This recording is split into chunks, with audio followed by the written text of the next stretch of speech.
This is Colin, and today we're going to continue on our Hunters AD 2114 campaign. So a lot of you have mentioned going over and checking out that fight over here, and I think I'm going to do that. But first I'm going to try and get some gear since we have 24 bucks in total. So what I'm thinking of doing is I'm actually going to do buy a little junk here so I can make the science level 1 space inside of my base so I can maybe get a blueprint or two. Then I'm going to move over to the set, purchase a couple armors, and then jump over to here and resolve the fight. After that, then we'll just see what the heck shows up and we'll go from there. We can see here at the main square, we can go ahead and purchase junk for 2 bucks or 2 energy cells. So we're going to do that to obtain 1 piece of junk. Now, why I want to do that is because I can use that 1 piece of junk then for our science building. So our science building costs 1 piece of junk, right here. That tells you how much it costs to build. It'll take 3 days to be built. But then what we can do is we can get science blueprints, and we can actually build them for the level 1 science. What's nice is when you want to use a blueprint, you normally have to go back to base, but to start building a room, you don't have to do that. So we'll just simply use this junk, and then what I'm going to have to do is I will place one of these tokens on this card, and then this token will go 3 days from now, which will be day 8. And at day 8, this will then be placed onto our board. I, of course, did not show you guys the junk token. This is the junk token, not the one that I showed you before. I don't even know what the other one was, but that is the junk token. Sorry about that. Now let's go ahead and move over to the set, but I have to roll to see if we have an event, and we do. You can see that shield token, so let's have that first. We'll go ahead and draw the bottom card from our towns cards here, and we have Food Stall Bandit. While making your way through a street market, you pass an odd group of what seems to be locals watching you from between the food stalls. You can see that they are eyeing you up and appear to be assessing your gear. Some of them look to be armed with makeshift clubs, and some form of brass knuckles. You continue walking while keeping an eye on them. If each player has armor, go to option A. We don't have anything. If at least one of you does not have armor, go to option B. A tall, lean bloke stands up from where he was in the center of the group. He grabs one of the clubs off a squirrely-looking grunt and saunters over with his gang in tow. "Hey, stop!" he yells, pointing at you. You turn around to address the man and see the group is now spreading out, attempting to box you in. "That's some mighty fine gear of mine you've got there." He chuckles and motions to the crew, who move in with clubs at the ready. "It doesn't look like you're getting out of here without a fight." "Oh, great!" So we have to go to mission 22B.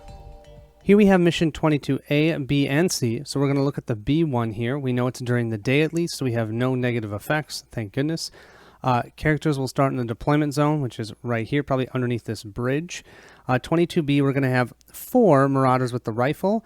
Then we're going to have 2 muscles with a club and 2 chemicals. You can see here, these are the 2 chemical tokens. Now what chemicals are, these tokens can be targeted with a range or area attack. Resolve the attack as normal. If it's successful, the target chemicals detonate, dealing 2 automatic hits to each character and biological enemy on their space. No defense roll is allowed against these hits.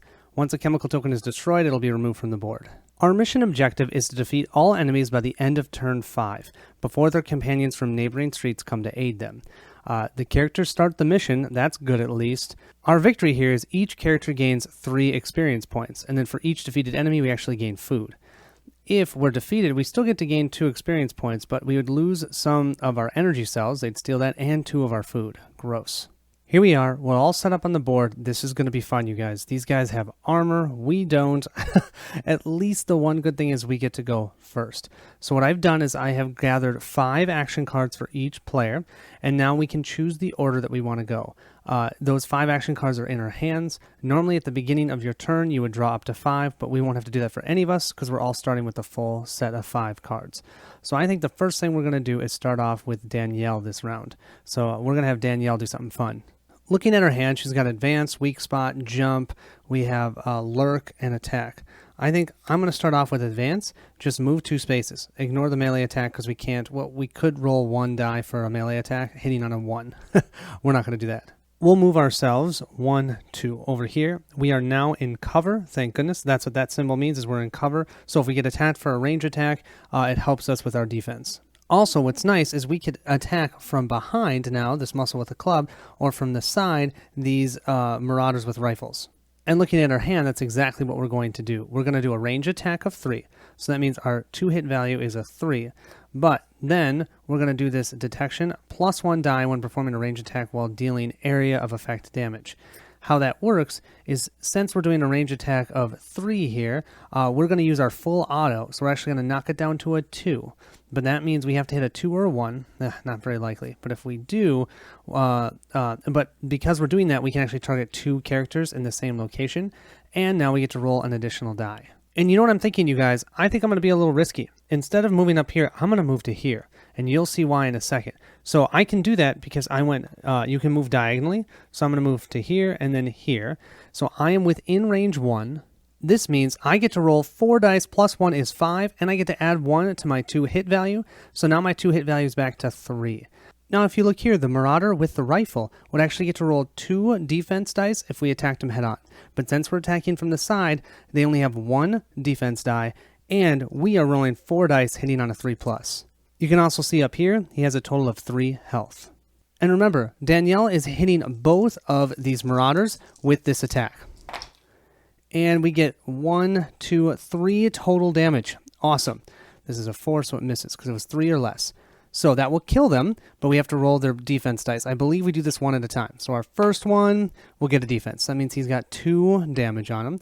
The second one will not. Beautiful. So she took one of the guys out. The other one is there with 2 damage. 1 down, 5 to go.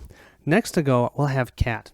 So what Cat's going to do is her stimulation, because that's always awesome. So everyone that's in her space will get +1 to their 2 hit value until the end of the turn. And then we're going to have her stay with her medic. Move 1 space. We're not going to have her move. Actually, well, we could have her move. Nah, let's not have her move. We're not going to have her move. We're just simply going to have a heal 2. She can't heal herself, but you know who she's going to heal. She's going to heal Sal over here, who has 2 points of damage. So she's healed to full. Now that Sal's all healed to full, she's going to go ahead and do a couple shots here. She's got 2 weak spots, and we're going to go ahead and use both of those right off the bat.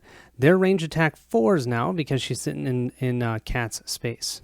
Her first attack will be to go ahead and try and finish this guy off. So they're at a range of 2. And I don't know if I mentioned this, but these chemicals do not block line of sight. Nothing on this board is going to block line of sight. That's why I'm not even showing you line of sight, because it's all center to center. We're good to go. We can see each other, no problem. Since we're at range 2, we'll roll 3 dice, and you can see here we have no additional to the 2 hit value. This range attack hits him on the front side, so he has 2 blue dice for defense. We hit him for 2 damage, okay? We only need to do 1, so I just need to have 1 of these not be a shield. Perfect, he got 1 shield to block 1. We still got the 3rd point of damage to go in, so that means he is also toast. 2 gone. Then we're going to have Sal turn her attention all the way over to here, and she's going to attack this muscle with a club. Also 2 spaces away, so that means we're rolling 3 dice and we're still hitting on that 4+ thanks to Cat.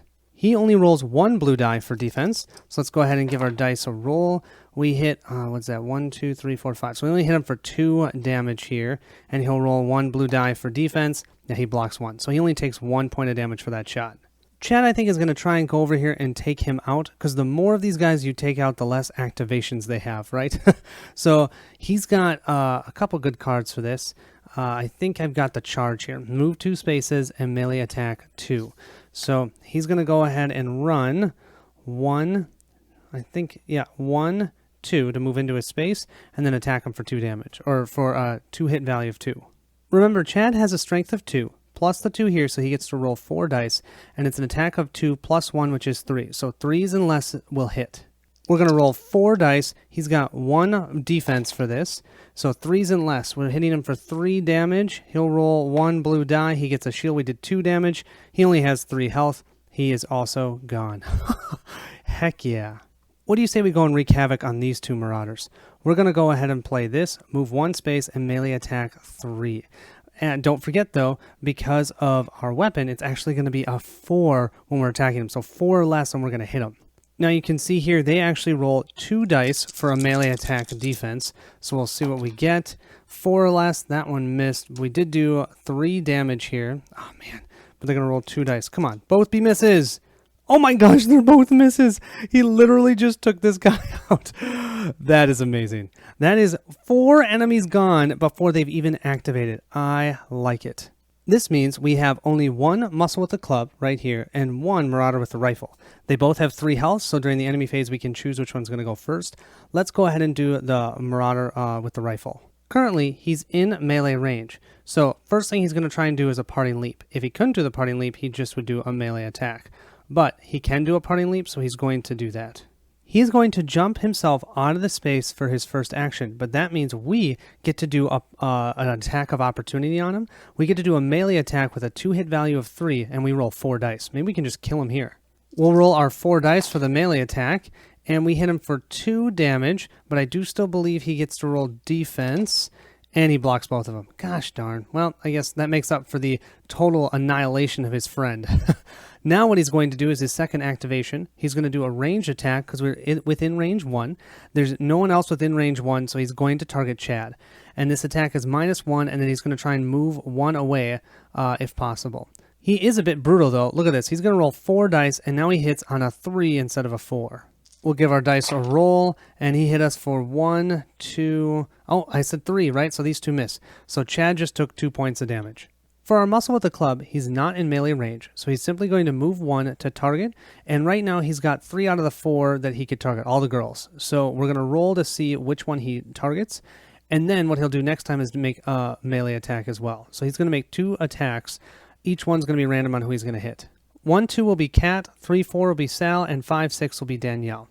Let's see, we've got a 5, so he's going to go for Danielle. Danielle, though, is going to say, screw you. I'm going to play an enemy moves 1 space less. So he normally would move 1. He doesn't move at all. He cannot then do a melee attack. Take that. That was his first activation. Let's do his second. We'll see what we get. 1, 2 was Cat. So now he's going to go and target Cat. He'll move himself into this space and attack Cat. He rolls 2 dice, hitting on a 2 or a 1. And he misses both of them. Cat totally dodges his swing with the club. He's just too slow. Cat's pretty quick. So with that final activation, that'll end this round. We'll move to round 2. Remember, we have to get rid of them within 5 rounds, which I don't think will be a problem. Now we move to that setup phase. We just check to see if there's any ongoing effects. There aren't. And then we get to choose who gets to go first. I'm going to go with Chad. When you start your turn, that's when you get to draw your hand up to 5 cards. So we currently have these 3. I'm going to add 2 more. 1, 2. Oh, range attacks. Great. I don't have any range weapons. Yeah, well, at least I'll be able to move 1 space and do a melee attack. That's about it. No, I should have mentioned this. This Marauder with the rifle should have moved 1 space away if it could, but he can't move 1 more space away from Chad. So from how I understand it, he'll just simply stay where he is. And so because of that, I'm going to go ahead and have Chad play his shot on the run to move 1 space. I can't do the ranged attack because we literally can't. We're going to move into his space though, and then we're going to do our melee attack. We have that on our 1 card here, melee attack of 2, but remember it's going to be actually a 3 because of the weapon that we're using, and we're going to roll 4 dice for this attack. 4 dice, hitting on a 3 or lower, and we get 1 total hit. Wow. He totally dodged us, and he rolls 2 defense dice. Oh no, he didn't really. We still did 1 point of damage to him, but yeah, he's still kicking. Danielle is the only one that's not engaged in combat, so she doesn't have to do a parting leap to do a ranged attack. So we're going to have her go next. The risk is she could potentially shoot one of her comrades, but I still think it's worth it. And she gets to draw 4 cards, which she did get 1 range 3. The rest of these don't look great. As Sal and Kat are wrangling with this muscle with a club, we're going to go ahead and use this move 2 card just to move 1 space. But we want to get right to here, aim right at him, and shoot him. We're going to go ahead and use our weak spot, so our range attack of 3. Unfortunately, he still has armor even when we're attacking him from behind, so he'll roll 1 die. But we're within range 1. We roll 4 dice, and we get our 2-hit value at being 4 instead of 3, so we hit at a 4 or less. We're just hoping we don't get any 6s here. We got a 6. So that means we are going to do 1 point of damage to one of our teammates. I'll have it be, I think we get to choose. We'll randomly decide in a second. So I got to put this aside. We're hitting him for 3 damage. He rolls 1 blue die for defense, and he gets nothing. So she totally comes up from behind, shoots him while he's wrangling with the other 2. Beautiful. Unfortunately, though, we nick, let's see, this is a 50-50 die, so let's have Sal be shields. Okay, so it hits Kat. Kat takes 1 point of damage. We'll move to Kat's turn next. She's got 3 cards in hand, so she'll draw 2. Yeah, nothing wonderful here. Cat, I think, a little bit flush from what just happened, is just going to do a move 2 spaces for action 1. So she's going to move 1, 2 to here. And then she'll use a basic action to move herself to here, 1 space away, just trying to cut off the places where this Marauder with the rifle could go. Finally, it's Sal's turn. She will draw 2. She gets a melee attack, which is useless. Ooh, a range attack, though, might be nice. Sal's first going to do an advance here. She's going to move 2 spaces. She can't do the melee attack, but being able to move 2 spaces gets her within range 2. Then what she's going to do is she's going to use her shot, which is a range attack of 2, which isn't great, but she's also going to enhance it with this. When performing a range attack against targets in melee, you never hit friendly models, so we're not going to hit our own friendly models. Great. Our 2 hit value is still going to stay at 2 or less, but we do at least get to roll 3 dice because we're at range 2. 3 dice, hitting in a 2 or a 1, and she gets 2 2s. That's 2 points of damage. He does roll 2 blue dice because he is still facing. Yep, 2 blue dice, and he gets 2 shields, so that does nothing. That little jerk. That does mean, though, for his first action, he will do a parting leap to get himself out of Chad's space. So let's go ahead and have Chad attack at a 3. So he can hit a 3. He can roll 4 dice here. And so he deals 2 points of damage for that attack. I believe he can still roll for defense on this. And he gets 1 defense, so he's got 2 points of damage. He doesn't get killed. Dang it. For that parting leap, he'll move to here. And then what he's going to do is he's going to take a shot, and within range 1, we have both Cat and Chad, so I'll have to randomly determine who he's going to target. But then he's going to move himself into a cover space. Yeah, little dweeb. Oh, man. We only have 1 of him left. We've got to be able to take him out. For his second activation, we'll roll the defense die. Shields will be Cat. So no, he's going to target Chad for this attack. Kind of makes sense because he's jumped away from him twice. He's going to roll 4 dice, hitting on a 3 or less. We'll roll, and he got 1 hit for that, so Chad has his 3rd point of damage. He's at half health. With that, that'll end round 2. I'm going to move our tracker up to round 3. We have to take him out by round 5. I think we should be able to do that. Sal will be our first player for this round, so we'll draw 3 cards. A move, a shot, and another shot. Oh, great. Are those both range attacks? Yes. Okay, we're going to be able to take 2 pot shots at this guy. For our first activation, we'll use our shot, and then we'll have this for the reroll as well, the anatomy. We get to roll 3 dice for this attack, no modifier, but remember we get a reroll. Looking for 2s and 1s, 2s and 1s. So we've got 1 here, and we can reroll this one. If I can get a hit on this one, we guarantee we kill him. Come on. No, it's a 3. Bummer. Okay, now it's up to the shield. If he gets both shields on this, he's still around. And he gets both shields. You little twerp. We're going to do it again. We've got another range attack here of 2. Let's try it again. We're rolling 3 dice for this attack. We're hitting him for 2. He has to do this again. He's not going to roll 2 shields again. No way. No way. Well, that one flew off. That's a shield, and that's not a shield. Beautiful. He is toast. Oh, finally. Well, that was a fun mission, you guys. For our victory on that one, we'll each gain 3 experience points, and we'll gain, 1, 2, 3, 4, 5, 6 food, you guys, because there are 6 enemies that we defeated. So I'm going to give, let's see, who did the most work? Probably Chad, and I would say Sal each get the additional food. Otherwise, everyone else just gets 1. Both those 2 will get 2. Well, that was a lot of fun. Right now, Chad is at half health, and Cat has 1 point of damage, but everyone else is okay. So I think that wasn't terrible, and hey, we got some more food out of it. We actually have all the food tokens that there are in the game, so that feels good. I don't think I need to worry about food for a little bit. Now that we're over here at the set, I just want to show you, the first thing I think I'm going to do is this terror generator looks awesome. This is the actual item. An enemy must resolve a successful defense before each action if they're within range 1 of this thing. So we can drop it down on the board, and it's only for bio enemies, not for mechanical, but I still think that's pretty cool. So what I'm going to do is for $1, I'm going to buy the blueprints for it. Now, in order for me to actually make it, I need to have a science building of level 2. So that's why I'm trying to build the level 1 right now. Eventually, I'll build the level 2, and I can actually start creating those tear generators. That did cost us, though, 1 of our energy cells for that. Now, I'd love to buy some blueprints for the bulletproof vest and the scrap armor, but you can see here I can't buy that here. What I can buy for $20 is 2 scrap armor. It's not great. The scrap armor is pretty much scrap, but I've got 20 fuel cells, so I can buy 2 of these. This is a scrap armor. It just gives you 1 blue dye defense for anything. The big thing, the reason why I'm doing this is because I can put that onto Cat, and I'm also going to put it on Danielle. That way, whenever enemies are trying to target, they're not going to target them because they can roll blue dice for defense. And remember, Kat can heal other people. She can't heal herself very well. So that's why I'm going to give one to Kat and one to Danielle. That just means we're going to have to spend the healing on Sal and Chad. I do also want to show you that bulletproof vest looks awesome.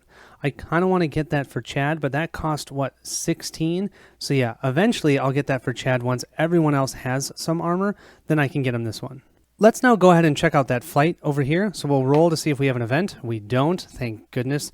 I don't want to have another fight to get to the fight. Let's move over there.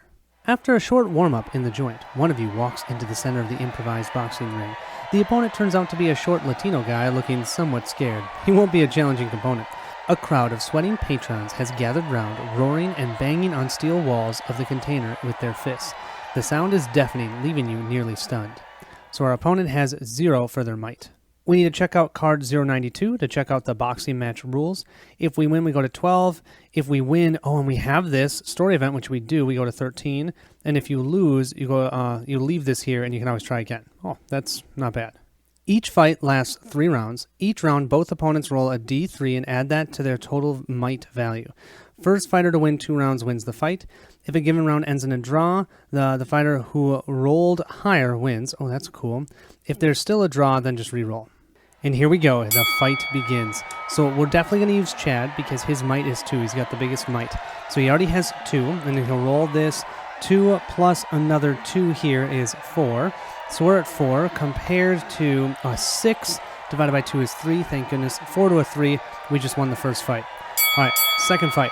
And remember, that's because they start at a value of 0. So we already have the edge. This poor Latino guy. We'll roll for the second one. Oh, man. We only get a 3 in total. And he will get a 3 and 3. So we tie. Then it says whoever rolled higher actually wins that one. Oh, so Chad gets beaten down by him. Okay, so it's 1-1. Here's the third one. Chad will roll first. He gets a 4. Divide that by 2. So that's a 2 plus a 2 is 4 because our might is 2. And then he will roll a 2, which is a 1. Yeah, Chad just annihilates him for the third one. So that means we'll check out card 013. What a fight. The moment I saw his limp body, I knew you'd make a pro. Grant retrieves a few coils of wire and some equipment from the barrel. Here's your well-earned reward. If you ever wish to fight again, come in 3 days. You'll fight in pairs, and I'll make sure you face better opponents. And the reward will be better, too. He pats you on the back with a broad smile. Now, the other thing, your investigation. Come with me to the back. Too many curious ears around here. You follow him to the next container. A small storage in Grant's office have been set up here. Listen to me carefully, because I won't say this twice. There's this friend of mine. His name is Red Jack. He usually roams the area around the machinery in the outskirts to the west. Not so long ago, he mentioned he'd got some job to do from the frozen ones. He didn't want to say what he meant, but I think he might change his mind if you're willing to pay. It's best to wait for him around dawn at the parking lot. That's when he clears caravans of pack machines. Mention my name when you meet him, it should help. Under this location, place face down 300 with a D token, and then we'll put that 3 days from now. Set up 420, and under there, put the 014. Then this character, which is Chad, gains some junk, just 3 different types of items. Here we have card 420, and I'll go ahead and place 14 underneath it. So if we want to deal with that, that's probably where we're going to meet Red Jack. Also, we have card 300 at our location. My guess is it's another fight. It's in 3 days, so it's going to be in the same spot as when our science location is ready. And so that's on day 8. Well, it feels like to me, it just makes sense to go ahead and check that out. We can still do that within New Jensen. And I think after that, then we're going to go ahead and travel over to El Infierno. Or, yeah, I think El Infierno is probably the best bet after this. So let's check this out. First, we have to see if we have an event, and we do. We'll draw our city event from the bottom, and we have a musician. You notice an odd sight. A man in an old checkered shirt and cowboy hat is sitting on a throne made out of old tires. Trash is piled up all around him, but he doesn't seem to mind. Instead, he's focused on the old guitar in his hands, while he sings old songs about better days. A guitar case lays open at his feet. We can throw him some cash. We can give him $1. That's all we have is $1. Or you can shake off these sentimental memories. You've got work to do. Chad is the one that has the $1 left, and he's feeling pretty good because he just won that fight. He's going to go ahead and give the $1. Why the heck not? The man is a true virtuoso. You keep listening to him playing, and an hour passes before you realize it. You eventually decide to press on, but your heart feels a little lighter as you head off. Each character gains 1 morale token. Sweet! We're now over here at the parking lot. Let's go ahead and meet this Red Jack. It's dawn. You wait for Red Jack. You've taken a position on a roof with a good view over the whole parking lot. The caravans slowly gather, then one by one leave the town to the main road leading west. Where are they headed? Infierno? Maybe further? When you see the names Celix written in blue on the sides of a few machines, you approach them. Unfortunately, you're out of luck. A short conversation with the guards, and it turns out that Red Jack went yesterday with the first transport to the dam. He probably won't come back for a week. If you really wish to wait, it's best to look for him in Piggery in a couple of days. So we can either wait for Jack's return. Under 406, place the face down 015 with an A token. Place A on the days track 5 days from now. Or you travel to the dam to look for Red Jack. That would be set up 421, and under it put 016. Am I patient? I've never been a patient person. We're going to look for him at the dam. This is a new location. We're going to be placing our 16 cards. We have a 16 A, B, and C. And when we go there, we can go ahead and check that out if we want, which we probably are going to because we want to talk to Red Jack. Well, I'm really curious about Red Jack, so I think that's what I'm going to do next. I'm going to go ahead and move myself to the dam. In order to do that, though, I have to go back to the location card because I'm currently out of sight. And I believe I still need to roll this. I don't have an event. Great. Then we're going to go ahead and move from New Jensen all the way over to the dam. But that's a location to a location. So that's going to take us a day to do that. So we're going to move up to day 6, and I've got to spend 4 food to do so. Finally, I need to roll that die and determine if I'm going to have a road event going between those locations. So that's going to be different than the town events. Let's see what we get. And we get nothing. So we have no event there. Now that we're at the dam, we can go ahead and look at these cards. We can see that if we want to finish whatever this is, we have to start it within days 2 through 25. That's part of the reason why I wanted to get there fast. You easily find Red Jack close to the dam where the caravan has made a camp. The whole dam has been turned into a settlement over the last few years. The group inhabiting the place has made a huge effort to hew tens of new holes near the base of the dam. The locals have also built makeshift scaffolding, ladders, and stairs. Concrete dwellings provide shelter from the elements and protect against any intruders. All you have to do is cut the ropes keeping the scaffolding and ladders together, and you can wait out any attacks, hoping that help will come soon. The dam itself is explored from time to time in order to scavenge some treasures from before the impact, in order to adapt parts of the complex to the locals' needs. Who sends you? Old brat? Never heard of the man. It seems Jack can't hear you very well. He leans closely with his right ear in front of your mouse. You repeat slowly and clearly. Not old brat. Oh, old Grant. Well, that's a different kettle of fish. I've known Grant since childhood. How's he doing? Are you his kids? Maybe? You even look like that old fart. You explain to the man why you bothered him and that you are not Grant's children. Jack tells you a story of his exploits and problems for a long while. Talking about frozen ones. Normally, our caravans only reach a certain place 40 or 50 miles from the town border.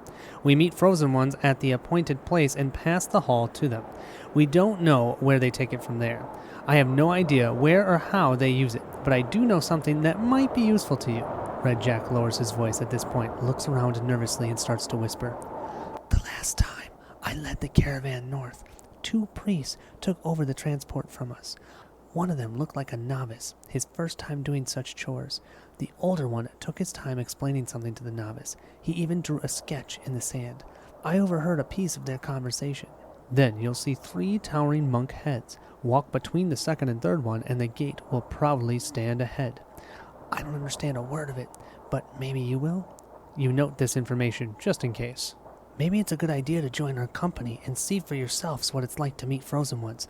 I might introduce you to my boss, Mr. Nothin', and maybe together we will persuade him to enlist extra guards for the next caravan. If you're interested, I'll see you in 5 days at dawn. Under 420, place the face down 050 with the C token.